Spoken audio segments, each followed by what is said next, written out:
Your check will be in the mail.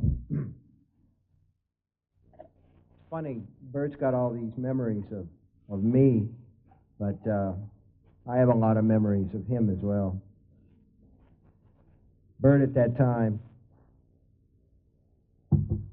we talked different then. We said things like groovy with a straight face. And Bert was known as a real head. Say, who you got for English?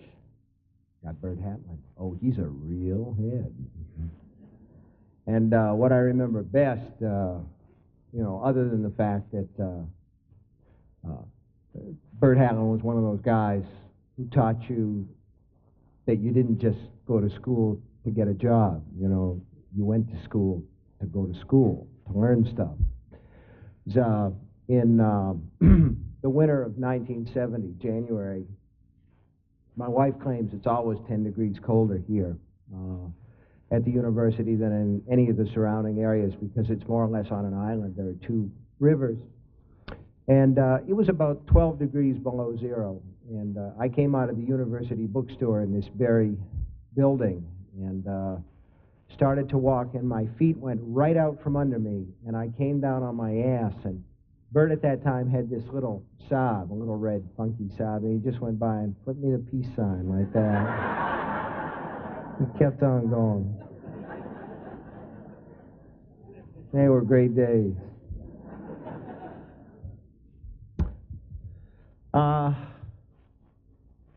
I'm flattered that you came to this. There are people out there who actually ate airline food to get here. Some 3 times in the course of one day they ate airline food. So I'm very flattered that you came, and I want to thank you for that. I'm going to entertain some questions afterward if you have any, but the question that I'm asked most frequently is, what about the new Dark Tower book? I'm writing it now. At first I thought it would be extremely short. The train crashed and they all died.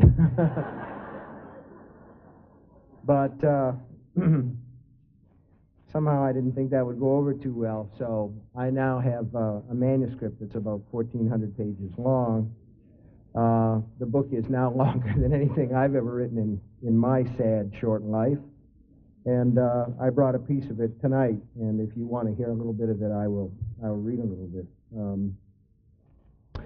And I hope that while you're here over the weekend, if the weather's nice, and it's supposed to be, that you'll get a look at my hometown, Bangor. The Chamber of Commerce pays me to say that, so.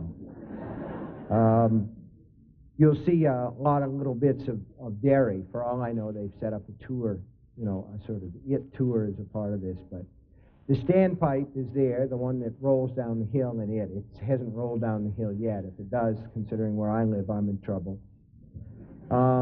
The library is there, and it's pretty much the library in it.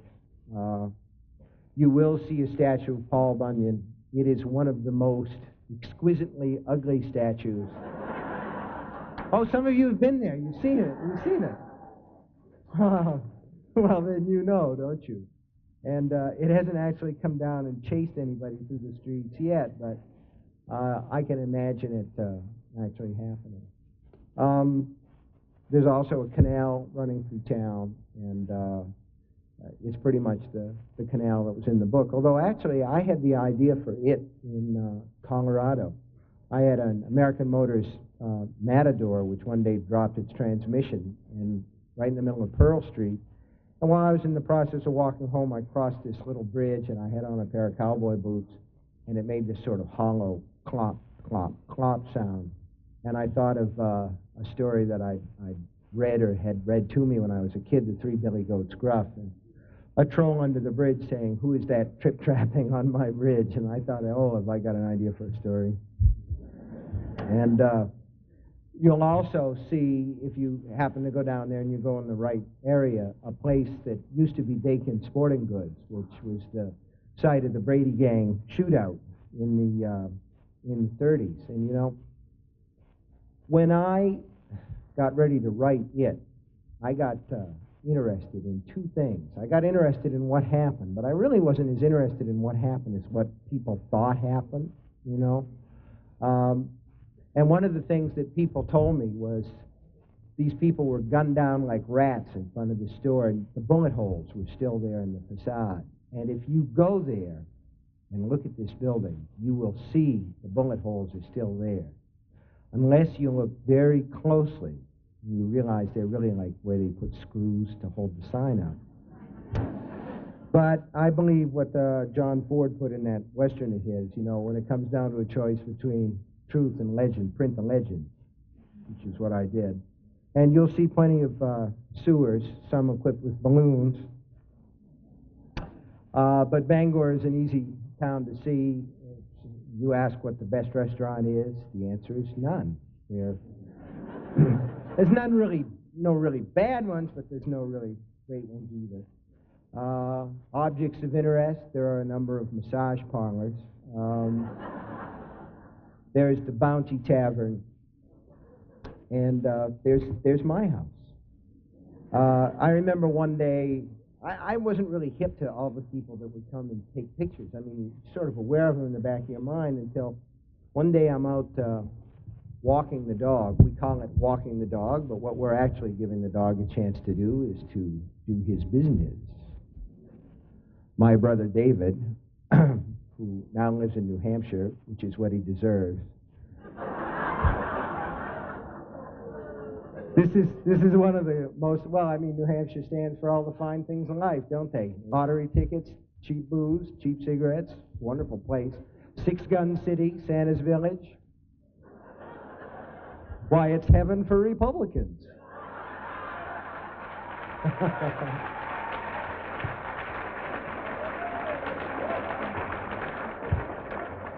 Anyway, my brother says he's going to take the dog out to do tricks. Sometimes his dog does tricks inside the house, as far as that goes. But anyway, one day I had Marlo out doing tricks, and hear this click, click, click, click, click sound, and turn around, and there's a tour bus out front, and there's like 50 people lined up along my fence taking pictures of my dog taking a dump. So that's celebrity life in Bangor, folks. Anyway, I tend to speak off the cuff when I don't have to say anything in particular, and if I do, I write stuff down, which is what I did this evening. It seems to me that there are some very clear issues related to, but not exactly centering on my work, that are floating across this conference, sort of like real ghosts in the parlor of an amusement park haunted house. One is the issue of censorship. Another is the issue of teaching popular adult fiction in schools, and a third is using high motivational materials to teach reading disadvantaged children. Now, Bert pointed out that I attended the College of Education here, and high motivational materials to teach reading disadvantaged children, this is the way you say it. You have to say it. It's like in your contract if you've been to the College of Education. Most people express this concept by saying teaching kids to read by giving them books they really like.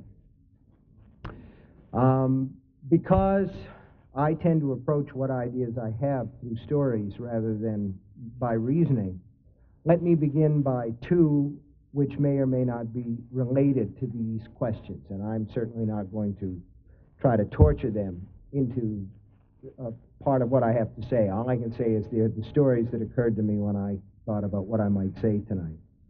One has to do with the first time that I went on first time I was ever sent on a book tour. Doubleday sent me on a tour with The Shining to 7 wonderful cities in 7 wonderful days. And I tell sometimes a story about something that happened to me in Pittsburgh about the first time I was asked for an autograph. I won't tell you that story tonight, but they also sent me to Houston. And when I was down there, I was signing books. And, of course, I was there for The Shining, but the book before that was Salem's Lot. And there was a young man who came up to me who said, you know, I really love that Salem's Lot. You ought to write a squeal in that, Jenner. And I thought about this a little bit. I mean, it was like one of these It was like one of these Zen things, like the sound of one hand clapping, you know. And I'm thinking, I'm going to figure this out or I won't sleep for a week. You ought to write a squeal in that genre. Well, eventually, you know, the way that these things always happen is they click all at once. I realized he was saying you ought to write a sequel in that genre. And I chuckled to myself, remembering, you know, things like pronouncing coyote as coyote, which I don't know, I just thought they were coyotes. Jack ran as fast as he could, but he could not outrun the ravening coyotes. Because I read to myself, and there was nobody to help me with that particular word, and so I pronounced it the way that I pronounced it. Probably you have words that you feel the same way about. But so I chuckled, and then a little while later, I realized something that struck me as maybe not so funny, but interesting in a way, that here was a young man who had mentioned his brothers and sisters, who came from a large family, and I realized that if he was pronouncing those words that way, it was because he was the only person in the family who did read. And indeed, he did come from that sort of rough-hewn family where he had discovered the books, and nobody else in the family read. And I remember him saying that he related very strongly to the works of Robert Howard, who created the character Conan the Barbarian, because Howard had come from a town in Texas that was similar to the one where this kid grew up. And again, Robert Howard was a kid who read, was the only person he knew who did, the only person who discovered it. And I also remember being, a few years later, around the time of around the time of Dark Half, maybe. I know that the subject in mind, I was at an American Library Association convention, and a representative from one of these companies that publishes books primarily for a juvenile market came up to me and said, you know, you have a great range of titles here, and one of the things that I'd like to speak to you very seriously about is the thought of publishing a student edition of Firestarter. And I said, well, why would you need to publish a student edition of Firestarter? Kids are reading it. And he said, well, we could go through it, and we would consult with you completely, but there are a number of questionable words, and there's some passages, and this and that and the other thing, and we could take these out and not hurt the story, and a lot of kids who find this high motivational material would read the book, they'd get it in the school library, maybe they could teach it.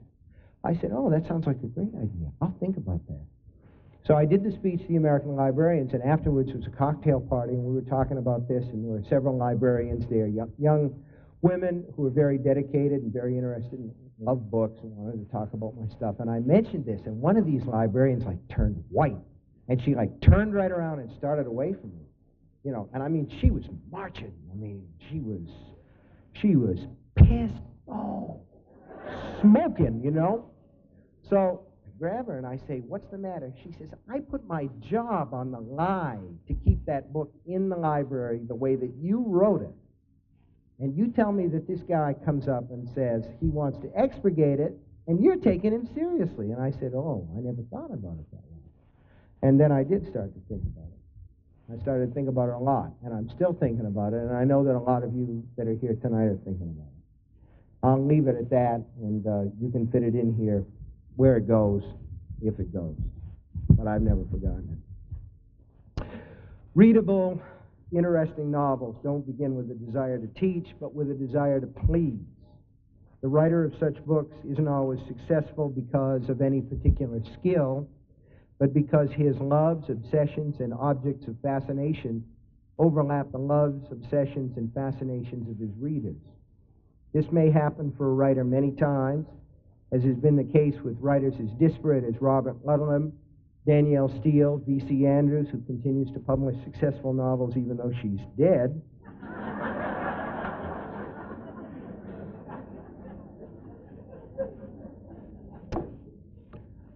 One of my favorite moments in a V.C. Andrews novel.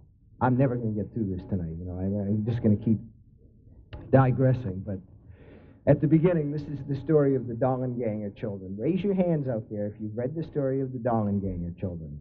Don't be afraid. Get them up there. The whole thing starts when the children's daddy is killed while he's on his way home, hurrying home from business to attend the birthday party of, I think it's the twins. And instead of Daddy, a state trooper appears at the door, and the party's getting ready to start. When the door opens, the children are all gathered around, and the trooper holds out this blood-stained teddy bear and says, "This is what happens when you don't drive defensively." God, that was touching. Anyway, sometimes this overlap only happens once, really, as in the case of William Peter Blatty's The Exorcist or Robert James Waller's The Bridges of Madison County. One of the most interesting things I ever heard about Waller, who has sold his own CDs on cable TV and has a remarkably tiny head for a man of letters. Have you ever seen him? He's got this little small, I mean, it's a good-looking head, but it is real small. A lot of silver hair, but little head. Is that every book he has written since Bridges expresses this weird inverse ratio. Each is better written and sells less copies. The last barely kissed the bestseller list.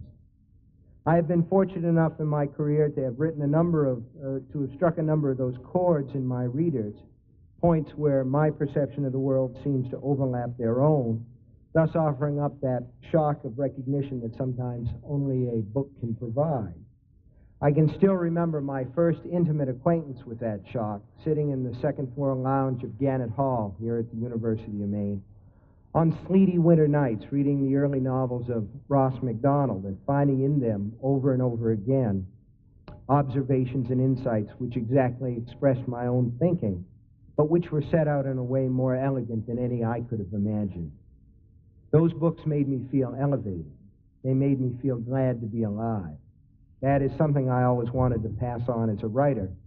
And in some cases I have, but mostly not because of any extraordinary ability on my own part. I've become wealthy and well known to a very real extent because I happen to be an average American of my time with some narrative ability and some visualization skills.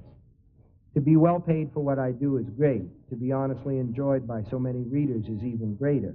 Nor is that false modesty. The desire to please, or try to, is more or less hardwired into my system to the extent that when I was a small child, my mother sometimes used to say, "Stevie, if you were a girl, you would always be pregnant."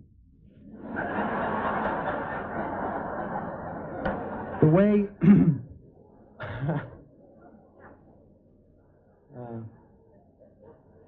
she had a lot of those. She had a lot of those.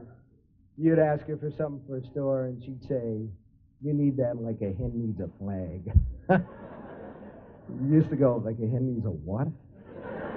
You know, and it didn't make any sense, but it shut you up, you know. She'd say, "People have more fun than anyone except horses, and they can't."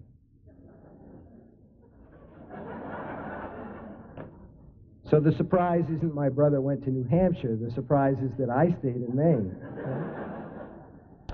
Anyway, the way I have tried to repay this good life and fulfilling career is to give as completely as I can of what I have and to entertain people as well as I can and to try and play the game squarely. The best thing I ever read on that subject was attributed to Frank Norris, author of McTeague, The Octopus in the Pit. Responding to critical indignation over the rough and often squalid lives depicted in his fiction, Norris said, "What do I care what they think of my work or how they rate it? I never truckled. I told the truth."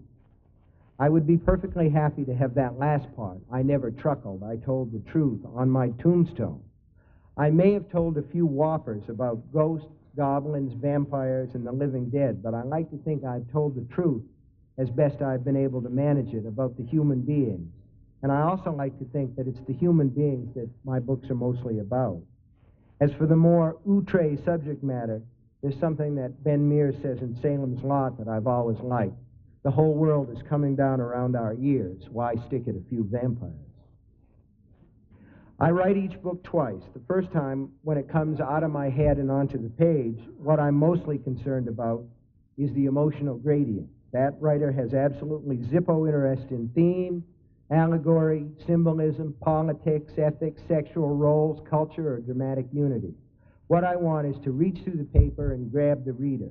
I don't want to just mess with your head. I want to mess with your life. I want you to miss appointments, burn dinner, skip your homework. I want you to tell your wife to take that moonlight stroll on the beach at Waikiki with the resort's tennis pro, while you read a few more chapters and see if Jesse Burlingame is going to get out of the handcuffs or if Gage Creed is going to come back from the dead and eat his mother.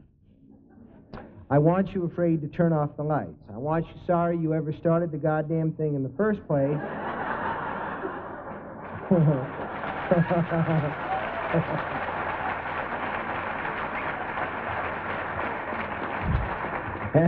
And I still don't want you able to stop. With me, that first time through, it's personal. And it's really more about you than it is about me. I want you sweating bullets and looking behind doors, and nothing about this seems in the least abnormal to me, I'm afraid. Compulsive reading is a sickness, and I've always wanted to be Typhoid Stevie. But there can be more to a book. I don't say that there has to be more. There's room for Clive Cussler in my philosophy as long as I don't have to read him. Only that there can be more. I do know that a book which lives only on an emotional spectrum is a disposable item, the mental equivalent of a stick of gum. I found out early on that there can be a second and more resonant level in popular fiction. This came to me in the writing of Carrie, when I realized that the book was, in addition to a story about a sad little girl with psychokinetic powers, a story about blood and what blood means to us, an actual substance. It also provides powerful metaphoric connections to such things as religion, washed in the blood of the Lamb, and adulthood, which for girls is symbolized in part by first menstruation. Blood also symbolizes powerful family connections, which we sometimes hate and find we still can't ditch. The blood imagery in Carrie doesn't make it a great book. As I pointed out somewhere with my usual customary delicacy, you can frost a dog turd, and it's still a dog turd. I'm not saying that Carrie is shit, and I'm not repudiating it. She made me a star. But it was a young book by a young writer. In retrospect, it reminds me of a cookie baked by a first grader. Tasty enough, but kind of lumpy and burned on the bottom. But the vibrations of that blood imagery still pleases me, and so I believe it gives the book what echo it has. So ever since Carrie, when I worked purely by instinct and achieved what little I did mostly by accident, I have written for emotion and rewritten for something else, something that's harder to name without sounding either too pompous or too humble. I guess you could say that whole body rewrite comes in an effort to satisfy my own intellectual curiosity, because, dig, if every book has to be about something, and if the writer did an honest job, he didn't truckle, in Frank Norris's terminology, then the result is bound to be something that the writer cares about. And if the writer works very fast, as I do on first draft, there are apt to be some interesting connections which form almost on their own, the way snowflakes form. With Salem's Lot, it was the connection between small-town life, as I understood it growing up, and the whole idea of vampirism. With The Shining, it was the connection between alcohol abuse and child abuse. It was also the idea that while hotels may or may not be haunted in the off-season, human lives are almost always haunted by the lives of others. When I wrote The Shining the first time, the wasp's nest that Jack finds in the roof, the one where the wasps come back to life and sting his son in the middle of the night, that was there strictly as something that intensified the suspense, that made the tale-telling more personal and vital between me and the person that I call constant reader. Later on, thinking about what I'd written in a cooler frame of mind, it struck me that the wasps served as an adequate symbol for the pass-it-on nature of abuse. What we are able to live with as adults, what doesn't sting us, as the wasps in the nest won't sting Jack after they've stung his son, will sometimes sting our loved ones, as we ourselves were stung when we were younger. And the nest that comes back to life when it's supposed to be dead also expressed the nature of the overlook to me, and it seemed to me, too, that it was a viable way of expressing what I felt emotionally about ghosts and what ghosts are, if they are. It's this second level, the one where the Tommyknockers is a book about technological abilities which have far outraced moral ones, the one where Pet Sematary is a book about the corruption of love, or the one where Misery is a book about the redemptive and liberating qualities of imagination. It is the level most commonly taught in schools because that level can be taught. That the teaching is in many ways irrelevant is an ironic counterpoint. You can teach the lyrics to a Bruce Springsteen song like Atlantic City in a high school poetry class with some success because it's a song of ideas, but that still ignores the fact that Atlantic City has this absolutely bitchin' E minor G C chord progression. Songs are about how you feel in the dark, not what some teacher says while standing in front of a blackboard. And some stories are like that too. I write twice because I want to know what I think as well as I feel, but I write to begin with because my heart demands it and would break without it. So I can stand here and say that it has a coherent thematic core. You cannot be an adult in this or any society until you have finished with your childhood, and one most commonly does this by raising children of one's own. But there is nothing thematic about the way the book feels to me. Like the body, it is about what I remember most and treasure best in my own childhood. Love and terror and finding a hand to hold when things get hard and living in the world hurts. I think that young people who don't ordinarily read, like my friend in Houston who wanted to squeal in that genre, are attracted by that combination of emotional heat and honest, if sometimes simplistic, intellectual investigation. I think that even those who wouldn't know a thematic unity if it bit them on the ass sense that books are better when they're about something, and best of all, when the something they are about pertains to their own lives. Often, those who come new to the idea of reading for pleasure become the most heart-struck fans and partisans because the power of fiction catches them by surprise and just knocks them over. It's like, healed Jesus, bang. And they go in the water. And I love it. I love it. In some cases, of course, my readers are R.L. Stine fans who have recently gotten past the point where they believe, A, that snapping a girl's bra strap is suavely romantic, B, that a loud fart in study hall is the most hilarious occurrence imaginable, and C, that no rock group can express the angst of the modern junior high schooler as well as Pantera or Metallica. In others, I like to think that they managed to skip the Stein experience, deep woods mummies, vampire football coaches, and all, entirely. I have nothing against R.L. Stine, but I put him with Clive Cussler. Let him write forever, as long as I don't have to read him.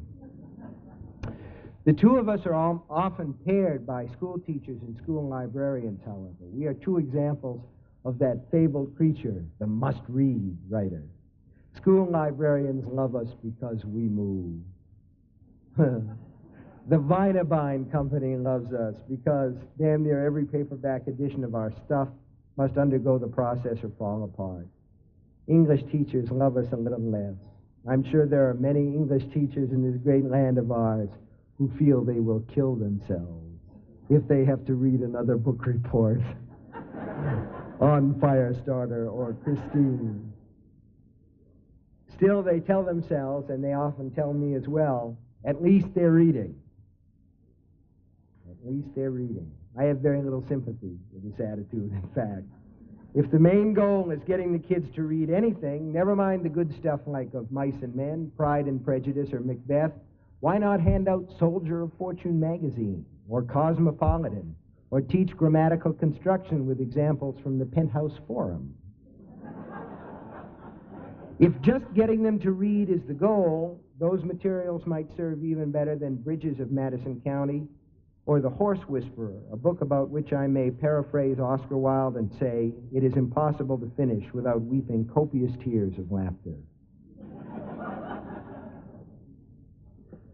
A few cars further along on this same train of thought is the idea that reading Stephen King is somehow going to encourage kids who have never read before to try a little George Eliot or William Faulkner. Please. You know, give me a break.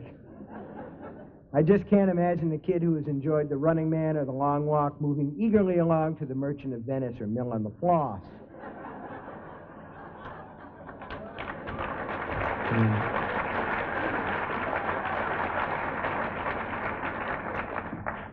No more could I imagine someone saying, if I like the meatloaf, I will undoubtedly enjoy the stewed rutabagas. Just because a group of kids may be slower at reading than their peers, they're not dumb. Nor am I comfortable with the idea of being a poster boy for the pleasures of reading, or the carnival barker outside the big tent telling people to hurry, hurry, hurry.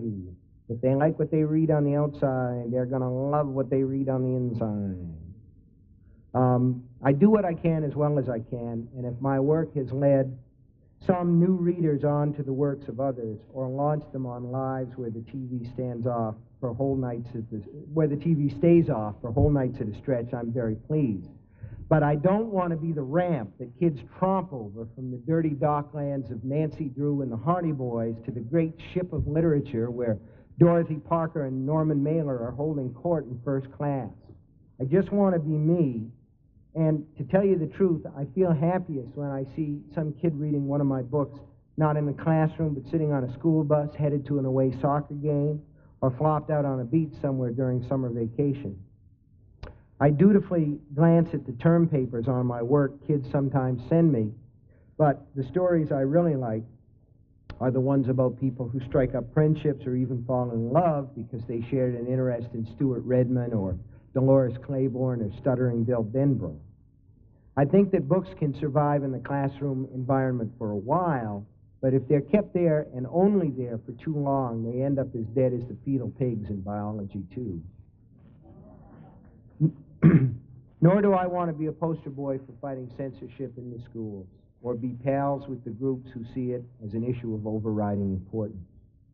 I saw Judy Blume first espoused by such groups, then co-opted by them, and at last all but eaten alive by them. I'm not making a point about censorship here, if you dig. I'm making a point about Judy Blume. Her job isn't trying to convince people who can't be convinced that children should be allowed to read at the level of their comprehension. Her job is to go on writing books like Are You There, God? It's Me, Margaret, that kids love and treasure. Remember, each writer is a one-of-a-kind creature, and sooner or later we all fall off the shelf and break, like the vase you liked so much and cried over because not all the king's horses and all the king's men could ever put it back together again. I remember very clearly my mother's sister, my Aunt Molly, crying when she heard that Kenneth Roberts had died because there'd never be another Oliver Wiswell or Boone Island or Arundel. To ask a Judy Blume or a Stephen King or even an R.L. Stine or Clive Cussler to spend his or her 30 or 40 years of creative life not only writing books but defending them is unfair, impractical, and it seems to me a little bit absurd. Don't get me wrong. I have little or no use for censorship. I've done some PSAs on TV defending the fundamental right to read. I've given money to defeat referenda aimed at restricting the free flow of information. And if you put a V-chip in my TV remote control, you'll do it only when you pry it from my cold, dead fingers. I can tell you that.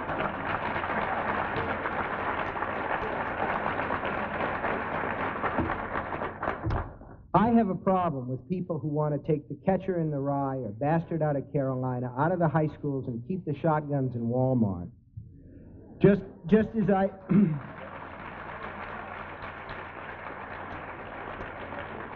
I have a problem with legislators who at the same time want to outlaw abortions and federal assistance programs aimed at helping single mothers. This attitude seems to me to be like, it's wrong to vacuum them or drown them in saline, but it's okay to starve them once they're out, named, and baptized. I have the same...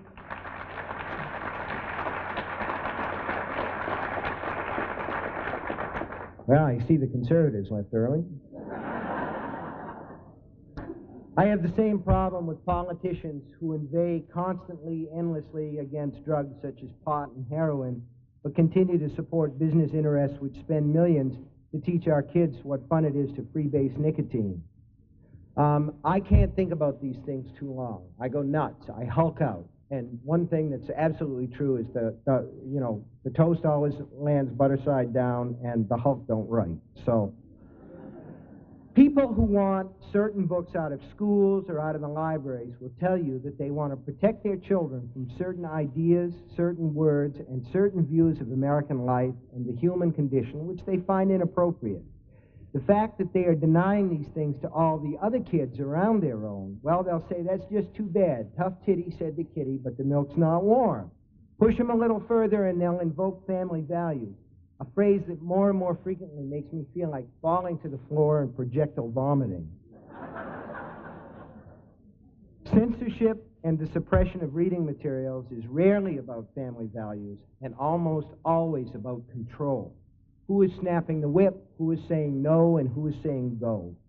Censorship's bottom line is this: if the novel Christine offends me, I don't want to just make sure it's kept from my kid, I want to make sure it's kept from your kid as well, and all the kids.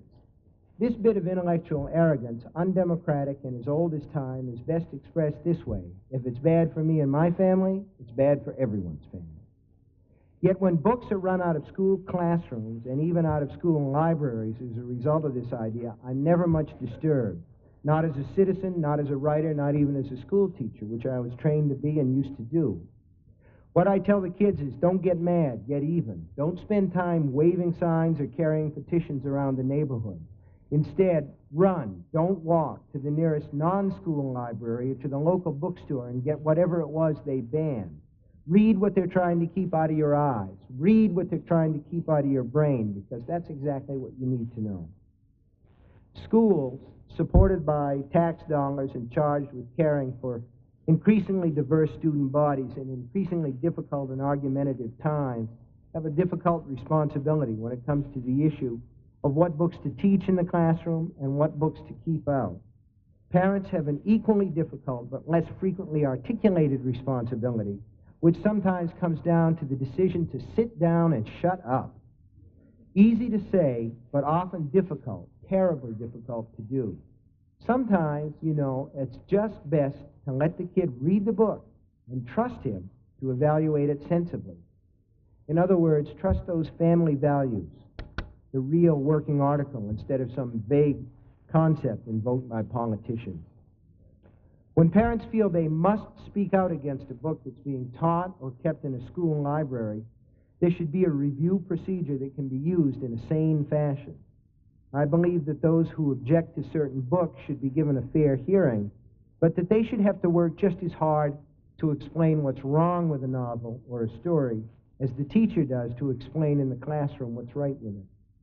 No fair just coming in with 23 cuss words and one sex scene marked out in yellow highlighter, which is what they always do.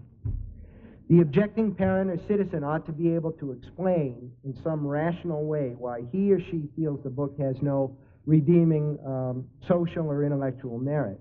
If he or she can, that's fine. If he or she can't, which is usually the case, in my experience, give them a choice. Either give the kid the book to read and also discuss it with him at home, giving him your own perspective, or her, or yank him or her the hell out and go the homeschooling route. But appeal should always come from parents. Appeal should always come from parents. Under no circumstances do I think that pressure groups, religious pressure groups like the moral majority, should be allowed to come in and clog up the teaching process with a lot of their tiresome agendas. Most of these folks should be consigned to Jim and Tammy Faye Baker's gold-plated doghouse.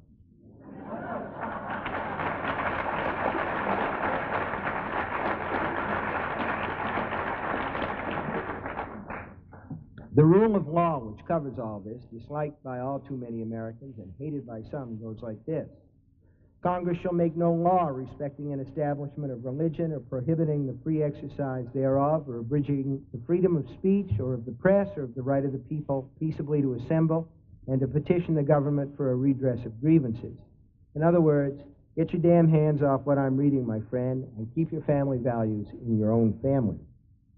I'd like as many of my books as possible to find their places in school libraries. If nothing else, they pass the time in boring study halls and activity periods. But as long as they're available in the town library or in the paperback at the same Walmart where they do sell shotguns and don't sell the new Sheryl Crow album,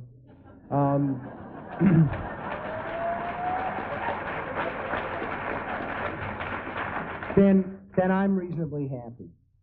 The best thing for me and the most dismaying thing for the would-be censors is that kids have minds of their own and are engaged in learning how to use them. If you tell them Stephen King is good for them, they will read me. If you tell them I'm bad for them, that I'll warp their little minds, they will stampede to read me. As long, that is, as the stuff is there, as long as we don't reach the point where folks are piling so-called subversive books in the street, dousing them with gasoline and setting them on fire. This is Family Values circa Berlin, 1938. And I think radical right and religious militants notwithstanding, we are still quite a long way from that. I hope I've spoken to at least some of the themes of this brief conference, and I've given you a few things to think about. I expect I've said some things with which at least a few of you disagree, and I hope that you will argue about those things later on tonight. Most importantly, I want to remind you of one thing. Check under your bed.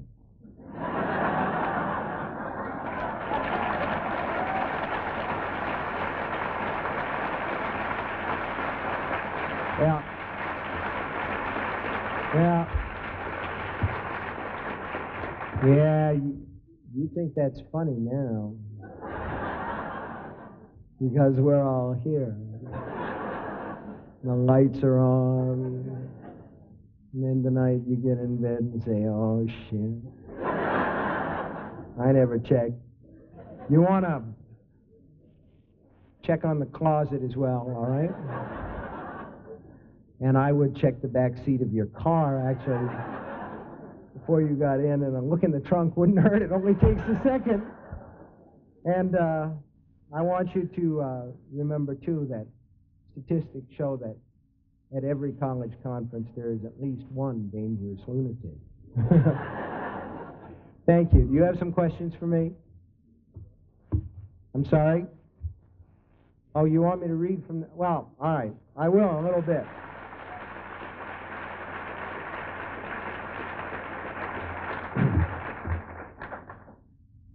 This won't take long because it isn't a very long section and I have no real idea of what it says because I'm in that first phase where I'm running mostly to feel whatever is in my emotions, and later on, if I ever get this thing done, I will I'll read it over and see if I can figure out what I was thinking about as well as what I was feeling. I can tell you that most of this book takes place a long time ago in Roland the Gunslinger's past. In fact, most of it takes place when Roland is 14 years old. And it takes place at a time which in Roland's strange world is called fin de año. So this is called closing the year. So now comes to May his fin de año, known in toward the center of midworld as closing the year. It comes as it has come 1,000 times before, or perhaps 10,000 or 100,000. No one can tell for sure. The world has moved on and time has grown strange. In Mayhis, no one cares. Their saying is, time is a face on the water. In the fields, the last of the potatoes are now being picked by men and women who wear gloves and their heaviest serapes. For now the wind is turned firmly, blowing east to west, blowing hard, and always there's the smell of salt in the chilly air, a smell like tears. Los campesinos harvest the final rows cheerfully enough, talking of things they'll do and capers they'll cut at reaping fair, but they all feel autumn's old sadness in the wind, the going of the year. It runs away from them like water in a stream, and although none speak of it, all know it. They know it very well. In the orchards, the last of the apples are picked by laughing young men. In these not quite gales, the final days of picking belong only to them, who bob up and down like crow's nest lookouts. Above them, in skies which hold a brilliant and cloudless blue, squadrons of geese fly south, calling their adieu in rusty voices. The small fishing boats are pulled from the water. Their hulls are scraped and painted by singing owners who mostly work stripped to the waist in spite of the chill in the air. They sing the old songs as they work. I am a man of the bright blue sea, all I see, all I see. I am of the man of the barony, all I see is mine, oh. I am a man of the bright blue bay, all I say, all I say. Until my nets are full, I stay, all I say is fine, oh. And sometimes a little cask of graft, the strong apple beer, is tossed from dock to dock and hand to hand. On the bay itself, only the large boats now remain, pacing about the big circles which mark their dropped nets as a working dog may pace the perimeter of a flock of sheep. At noon, the bay is a rippling sheet of autumn fire, and the men on the boat sit cross-legged, eating their lunches, and know that all they see is theirs, oh, at least until the great gales of autumn come swarming over the horizon, coughing out their gusts of sleet and snow. Closing, we are closing the year. Along the streets of Hambry, the reap lights now burn and flicker at night, and the hands of the stuffy guys are painted red. Reap charms hang everywhere, and although women often kiss and are kissed in the streets and in both marketplaces, often by men they do not know, sexual intercourse has come to an almost complete halt. It will resume with a bang, you might say. On Reap night, there will be the usual crop of full earth babies the following year as a result. On the drop, the horses gallop wildly as if understanding, very likely they do, that their time of unrestrained freedom is coming to an end. They swoop and then stand with their faces pointing west when the wind gusts, showing their asses to winter. On the ranches, porch screens are taken down and shutters are rehung. In the huge ranch kitchens and smaller farmhouse kitchens, no one is stealing reap kisses and no one is even thinking about sex. This is the time of putting up and laying by, and the kitchens fume with steam and pulse with heat from before dawn until long after dark. There is the smell of apples and beets and beans and sharp root and curing strips of meat. Women work ceaselessly all day and then sleepwalk to bed, where they lie like corpses until the next dark morning calls them back to their kitchens. Leaves are burned in town yards, and as the week goes on and old Demon Moon's face shows more and more clearly, red-handed stuffy guys are thrown on the pyres more and more frequently. In the fields, corn shocks flare like torches, and often stuffy guys burn with them, their red hands and white cross eyes rippling in the heat. Men stand around these fires, not speaking, their faces solemn. No one will say what terrible old ways and unspeakable old gods are being propitiated by the burning of the guys, but they all know well enough. They know they are closing the year. The streets rattle with firecrackers, and sometimes with a heftier big bang that makes even the placid cart horses rear in their traces and echo with the laughter of children.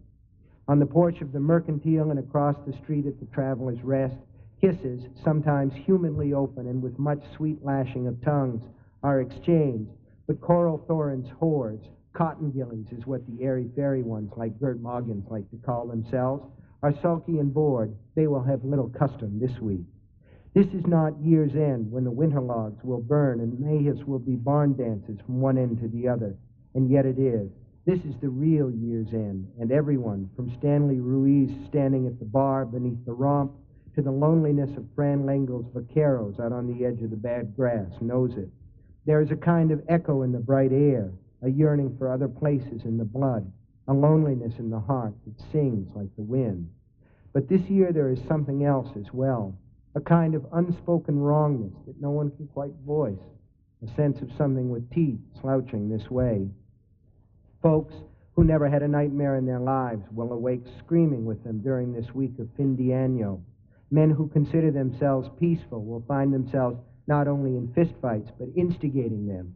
Discontented boys who would only have dreamed of running away in other years will this year actually do it, and most will not come back after the first night spent sleeping rough.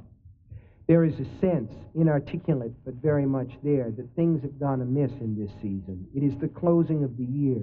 It is also the closing of the peace. For it is here, in the sleepy outworld barony of Mayhus, that Midworld's last great conflict will shortly begin. It is from here that the blood will begin to flow. In 2 years, no more, the world as Roland had always known it would be swept away. It starts here. From its field of roses, the dark tower cries out in its beast's voice.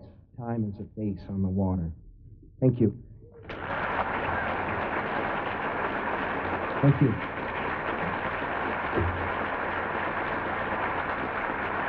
Thank you.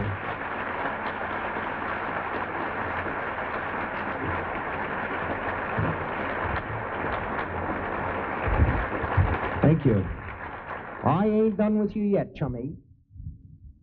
Do any of you have questions? We've got about 15 minutes. Yes, down in the front row.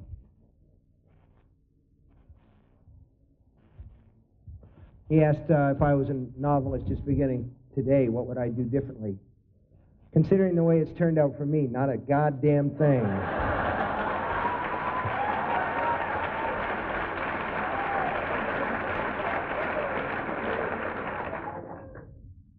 Anybody else got a question?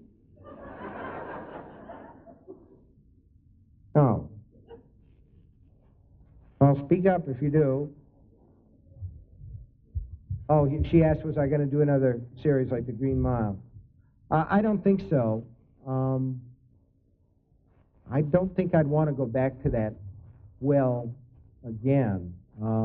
I think there's a little bit of lift left in that particular beast, and I was delighted with the response to the story. There's a writer named John Saul who's going to try it. He's going to start a series called The Blackstone Chronicles in, what's this, October? I'm sorry, the Alzheimer's kicking in. He's going to start, I think, in February with a 6-part thing, so we'll see how it works out. I think John Saul is an okay writer, and I hope that it turns out well for him. But the one thing is you publish a novel, and the critics get to kick your ass once. When you do a novel in 6-part, they get to kick your ass 6 times, which is a pain in the ass. But I just want to say, too, the other reason that I don't think I would want to do it is that the best that Signet could do in terms of delivery of that number of qualities, after a while, once you reach a certain number of copies, you become this lumbering dinosaur in terms of getting out to the marketplace. So they sold those books at $2.99 a pop and $3.99 for the last one, and I think the running total was $18.94. Given 6 paperbacks, I was uncomfortable about the price total, and I told myself all through it, well, if this were a hardcover, if The Green Mile were a hardcover, you'd pay $24 for it. So it's a total saving, but it never quite, rang totally true. So somebody over here, yes, sir. Right. Right.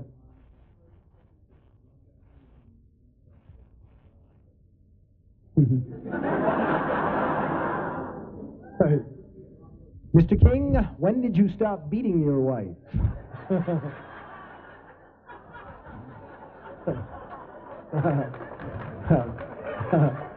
Communism, threat or menace?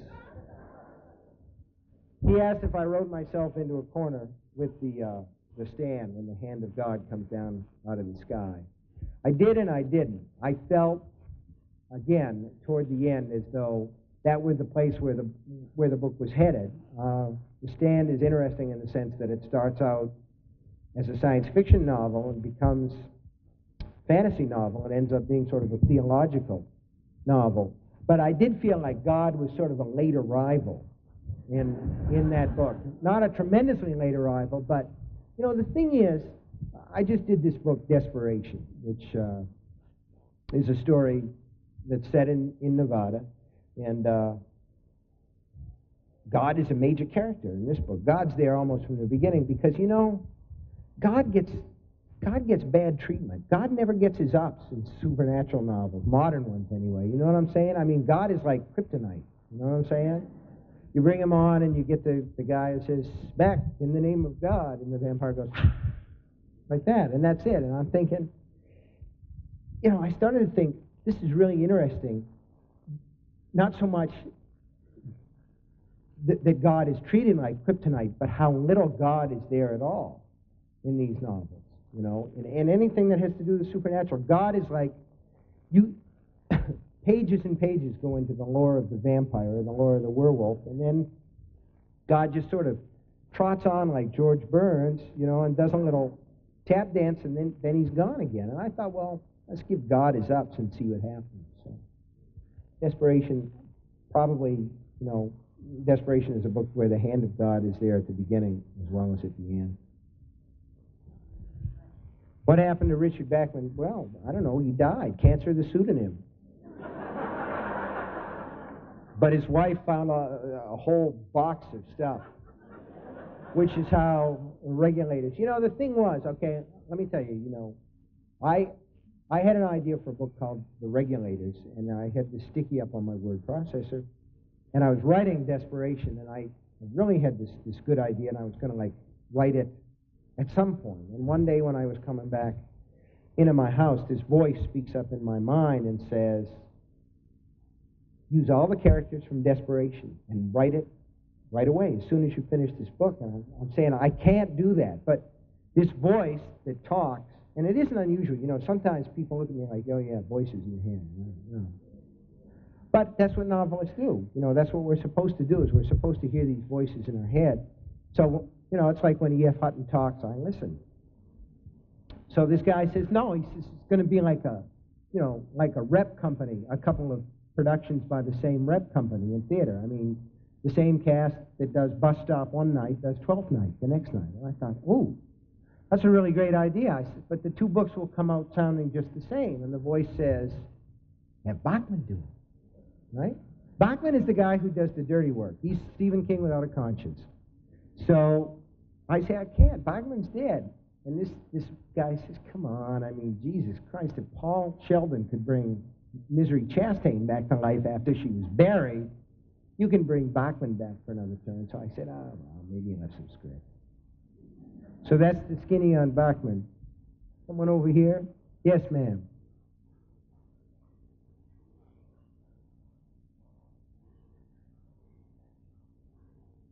Which film? Oh, Shawshank Redemption.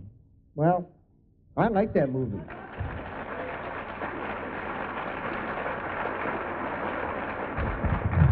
But it's a funny thing. It was, let's see, it was last year's #1 renter as far as video cassettes went. It topped everything else, but as a movie, it tanked. And nobody went to see it. People didn't go see it in droves. I tried to make up for it. I went to see it like 3 times myself. And Frank Darabont is going to make a film out of The Green Mile. So he's the guy who directed Shawshank Redemption. He says he is the world's smallest specialist. He only makes Stephen King prison movies. And I said it's even smaller than that. Stephen King period prison movies. They have to be set in the 30s or 40s. Yeah.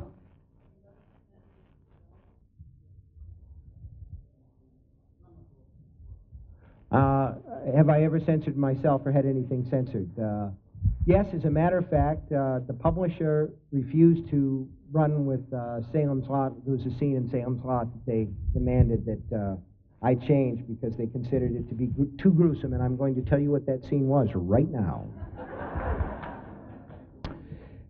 If any of you have read that book, you remember that there's a scene in the novel where the doctor tries to go down into the basement at Eva Price's rooms, and the stairs have been taken away, and there are all these knives that have been hammered through boards, and he lands on these knives. Do you remember that? I do, vaguely.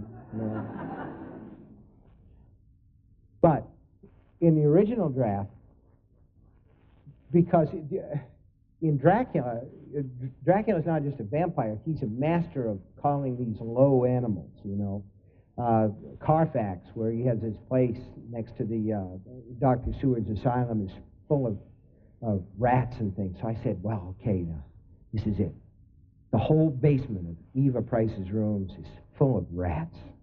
But they're all back, sort of like lined up all the way around the room, outside where the light is. No way that they could be like in your motel room tonight. Right? So, in the story, they went down cellar, and Ben got away, but Jimmy, Cody, the doctor, did not, and the rats just sort of crawled all over him and kind of like munched him up alive. And Nelson Doubleday said, well, that's not my publishing house.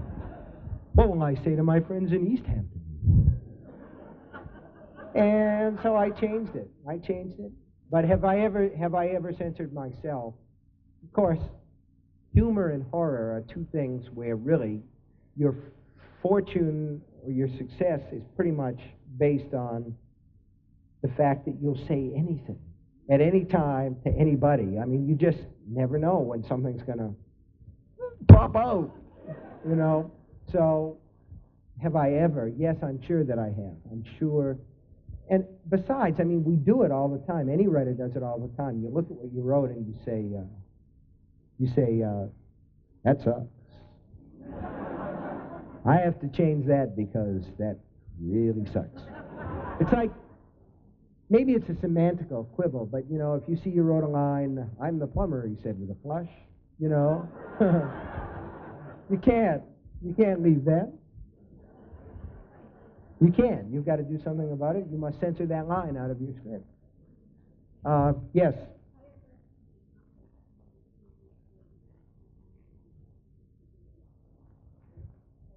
Well, I did do The Shining. It's a miniseries. It's done. It's going to be on ABC either this winter or in May, with Steven Weber as Jack Torrance and Rebecca De Mornay as Wendy. And let's see, Elliot Gould plays the hotel manager, Ullman, the officious little prick. And Elliot Gould is quite tall. He played the part more as an officious big prick, I thought. And Melvin Van Peebles is Halloran. As far as the Kubrick version goes, two people, or one group and one person, had a say over whether or not we could make the sequel, Warner Brothers and Stanley Kubrick. Warner Brothers agreed, and Stanley Kubrick's one caveat was a form that he provided me, or his lawyers provided me, that said I would not say anything more about his version of The Shining. So no comment. Yeah. What's my favorite book of mine? I like them all. I don't know. What is my favorite book? Yeah, that'll do. Singham's Lot in the Dead Zone. Yeah.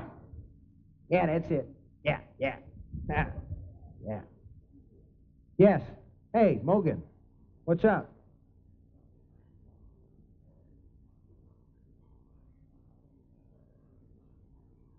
Oh.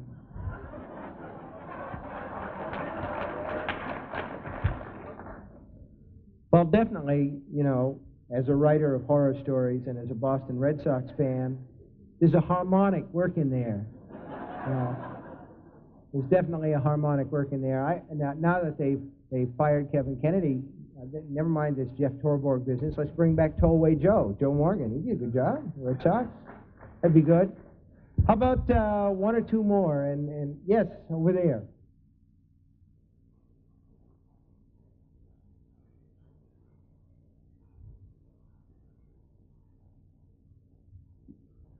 I didn't like the movie. I saw all drafts of the screenplay and just sort of passed on him. I thought he did a good job.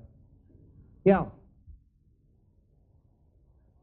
Oh, yes, if I'd ever go on David Letterman again. Nah, probably not. But they asked me to do that. You know, the publisher asks you to do a certain number of things. I don't watch them or have anything to do with them afterwards. I used to, I was on a great tour one time with Jerzy Kosinski, the late Jerzy Kosinski, who said that he didn't care really which shows he went on because he understood that nobody who read his books watched them anyway. So. Yeah.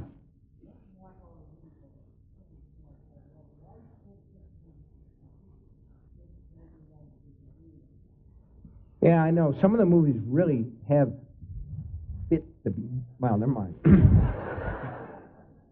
I got to be careful here. The press is probably around somewhere.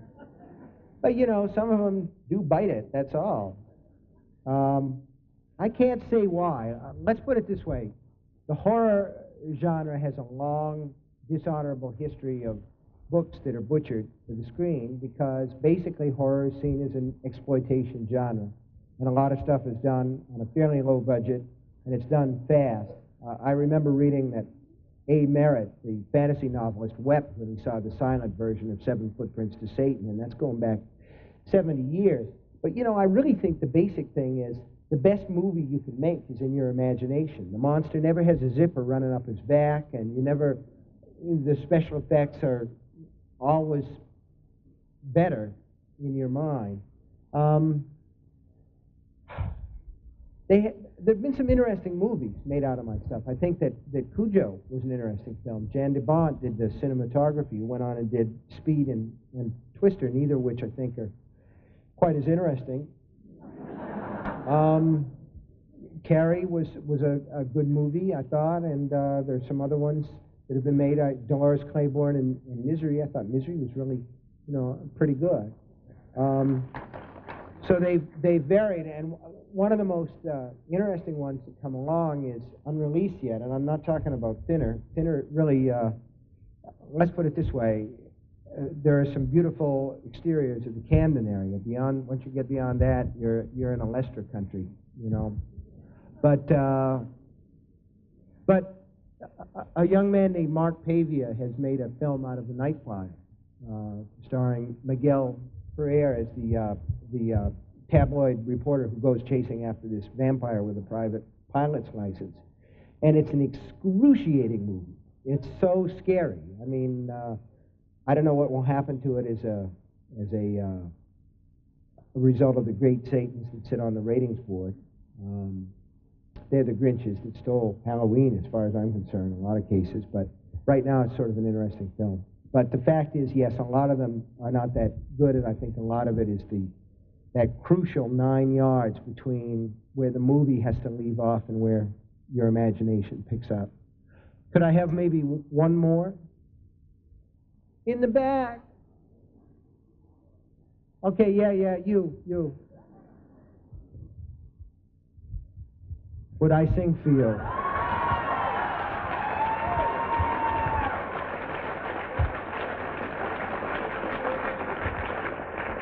Yeah, right.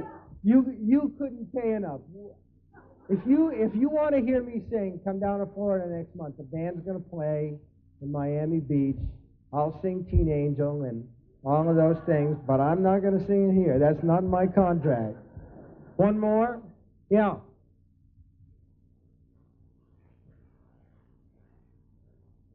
Oh, the other scripts that